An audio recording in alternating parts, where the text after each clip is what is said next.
Welcome to the Tech Egg. Don't get scrambled. Enjoy the video. Begin by installing Voicemeeter or another virtual mixer on your streaming PC. Open Audio Settings and set the sample rate to 44, 100 Hz for stability. Configure the buffer size to 256 samples to keep latency around 20 to 30 ms. Set your physical microphone as Voicemeeter input and assign Voicemeeter output as the default playback device. Confirm Windows and application audio both use Voicemeeter devices. This routing makes your voice available to both the voice changer and OBS simultaneously.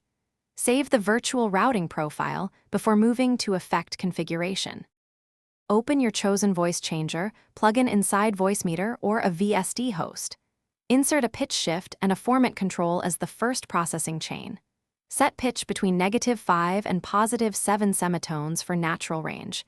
Adjust formant between 0, 8 and 1, 2 to retain realistic timbre. Use a low latency preset and monitor CPU usage. Aim to keep plug-in CPU impact between 10 and 30% to avoid dropouts. Tweak gain to prevent clipping and keep peaks below -6 dB. Switch to OBS and set your microphone input to Voicemeeter output as a device. Add the Voicemeeter output as an audio source and enable monitoring if you need live hearing. Use push-to-talk or a noise gate to avoid background transmission when not speaking. Adjust OBS gain so average speech sits near -12 dB with peaks below -6 dB.